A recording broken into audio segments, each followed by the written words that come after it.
Bonjour à tous. Vous écoutez le podcast Mon cancer, ma fille et moi. Je m'appelle Camille et je vous partage ici mon expérience de la maladie.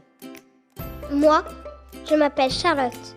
Je suis sa fille et je vais vous raconter ce que j'ai compris sur le cancer de ma maman et comment je l'ai vécu. Je m'appelle Sébastien. Je vous parle en tant que mari et père. Je vous confie mon point de vue en tant que personne qui partage la vie de quelqu'un touché par la maladie. Ensemble, on a décidé de lancer ce podcast pour partager nos expériences croisées de la maladie, notre quotidien, nos conseils, nos difficultés. Parce qu'une maladie telle qu'un cancer, ça bouleverse la vie du malade, oui, mais ça bouleverse aussi la vie de toute sa famille. Même si je ne le voulais pas, j'ai embarqué malgré moi Charlotte et Sébastien dans cette histoire. Dans la première saison, on a parlé de nos premiers pas avec le cancer. Dans la seconde saison, on a parlé en détail de chimiothérapie. On vous retrouve à présent pour cette troisième saison qui est consacrée au traitement autre que la chimiothérapie. On va parler de radiothérapie, d'hormonothérapie, de chirurgie et de thérapie ciblée, l'herceptine. Vous êtes prêts ? Allez, c'est parti. Nous voilà déjà à la fin du 6e épisode de cette troisième saison. Je vais donc répondre aux questions qui m'ont été posées tout au long de cette saison. La première question est: est-ce que tu t'es remise au sport après ta mastectomie ? Alors effectivement, dans l'épisode sur le sport et le cancer, je vous indiquais avoir arrêté le sport pour la première fois après ma première mastectomie. À l'heure où j'enregistre, je n'ai toujours pas repris mes séances de coaching à domicile. Il faut savoir qu'il s'est écoulé à peine 3 mois entre ma mastectomie gauche et ma mastectomie droite. Après la première chirurgie, j'ai tenté de me remettre au sport, mais cela a été un flop. Mon corps n'était clairement pas prêt et a tiré la sonnette d'alarme. J'ai donc stoppé le sport pendant quelques semaines, le temps de me remettre de cette première chirurgie. Pour rappel, j'ai fait ma mastectomie avec reconstruction immédiate par lambeau de grand dorsal. J'ai donc eu un impact sur ma poitrine, mes muscles pectoraux, mais également les muscles du dos. Quand mes douleurs au dos ont commencé à s'atténuer suffisamment pour me permettre de me remettre au sport, j'étais à 2 semaines de ma seconde mastectomie. Et je l'avoue, j'ai eu la trouille. Ayant toujours des douleurs, même si elles étaient très atténuées, n'ayant pas encore apprivoisé les nouvelles capacités de mon corps, j'ai craint de faire quelque chose de mal, de trop me fatiguer, et d'arriver à la seconde mastectomie avec davantage de douleurs ou de fatigue. Et je me suis dit que je n'étais plus à 15 jours près, qu'il valait mieux que je me repose au maximum pour la seconde mastectomie. Je n'ai donc pas repris le sport pendant les 3 mois qui ont séparé mes 2 mastectomies, et à l'heure où j'enregistre, cela fait 10 jours que j'ai subi ma deuxième chirurgie, je ne suis pas encore prête à reprendre le sport. Mais je pense m'y remettre bientôt, en commençant par des exercices cardio de marche sur tapis dans un premier temps.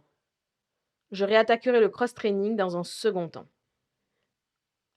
La deuxième question est pour Charlotte. Est-ce que tu as remarqué un changement de comportement depuis mes débuts de l'hormonothérapie, c'est-à-dire depuis l'été dernier, depuis ta rentrée en CE2 ? Alors non, pas sur ton comportement, mais je trouve qu'avec papa, parfois, on te passe davantage de choses. Par exemple, la dernière fois, tu as voulu manger McDo. Quand c'est moi qui demande, vous dites toujours non. Mais là, papa il t'a dit oui. Oui à toi. Ça arrive pas souvent. Tu demandes pas grand-chose, mais quand tu demandes, papa il te dit plus souvent oui qu'à moi. Je vais rebondir sur la réponse de Charlotte à cette question sur 2 points. Le premier est que je pense qu'elle ressent moins mes variations d'humeur car j'arrive davantage à me contrôler avec elle. Désolé Sébastien, mais les choses sont plus simples, plus basiques avec Charlotte. On a défini pas mal de règles d'éducation avec Sébastien au fur et à mesure des années. Je suis donc le plan de route.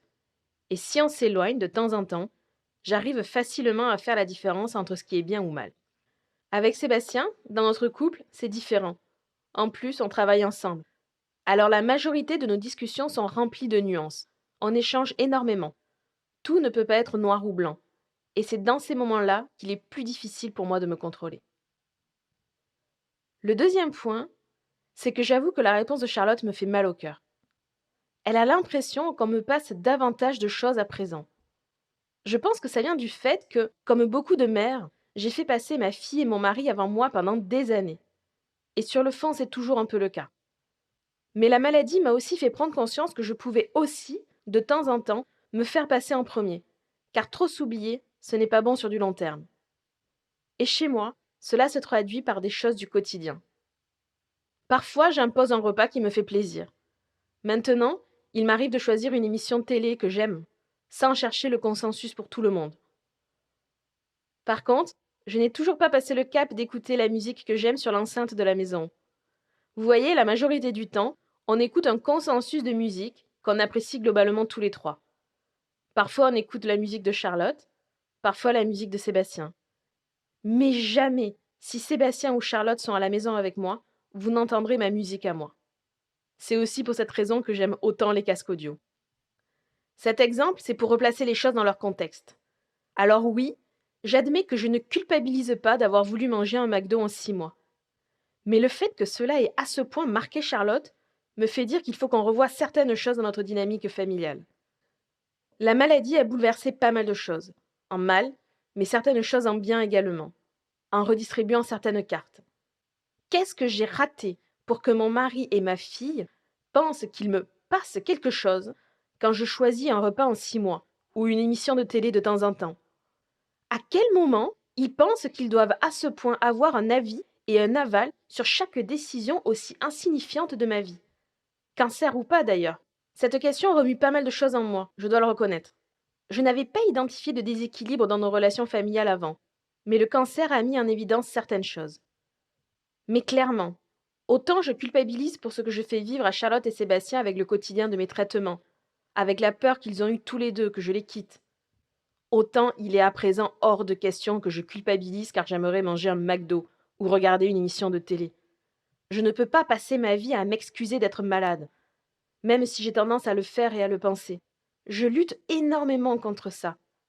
Mais c'est ce que je conseillerais à une amie si les rôles étaient inversés. Tu ne peux pas tout accepter. Tu ne peux pas tout laisser passer à tes proches sous prétexte que ta maladie est difficile à gérer pour eux.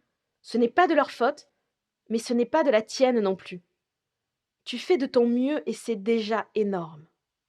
Je vais laisser Sébastien donner son point de vue là-dessus, parce que je pense que ça peut être intéressant aussi. Je suis d'accord avec Charlotte.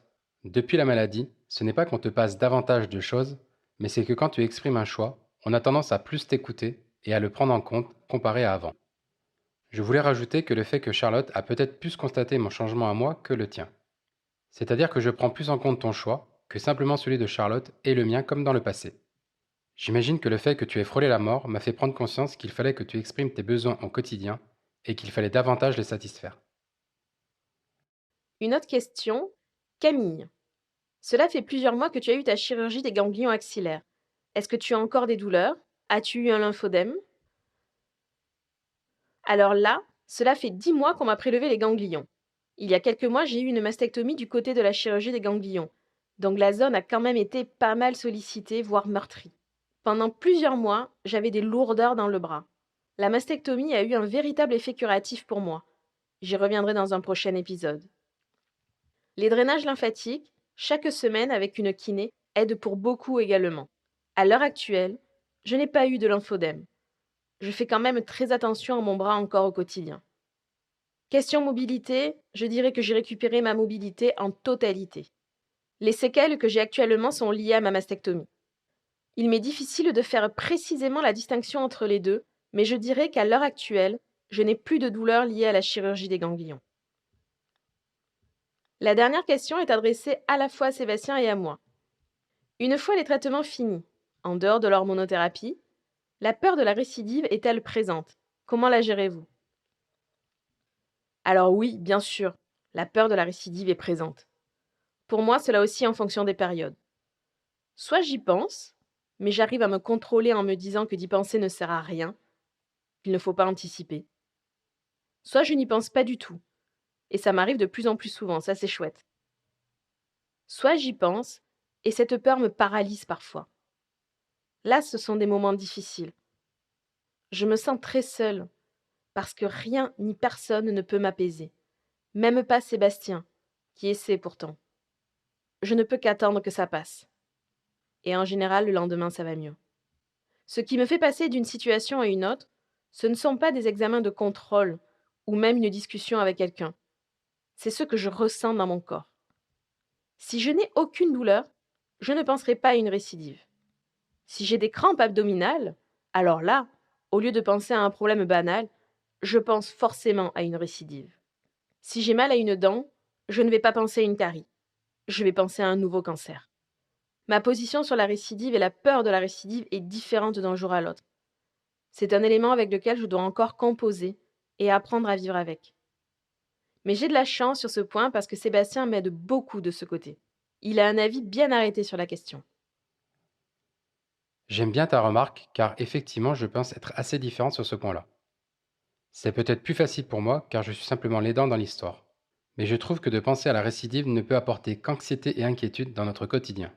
Je préfère profiter de la vie à tes côtés tout en prenant compte de tes ressentis et d'essayer d'être le maximum à ton écoute. Je pense suffisamment communiquer avec toi, mais je pense que je devrais également être plus présent par les gestes et les attitudes.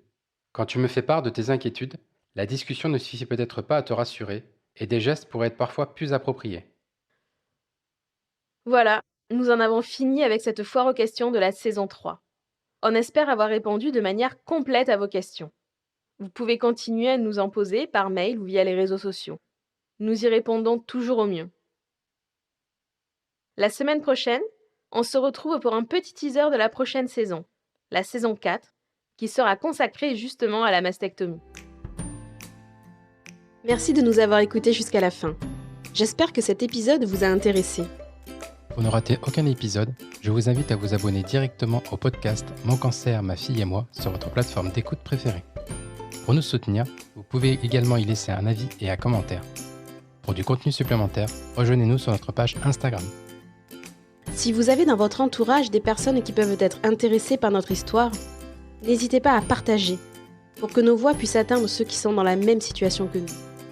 On se retrouve la semaine prochaine et d'ici là, prenez soin de vous et de vos proches. Et surtout, passez une bonne journée. Au revoir!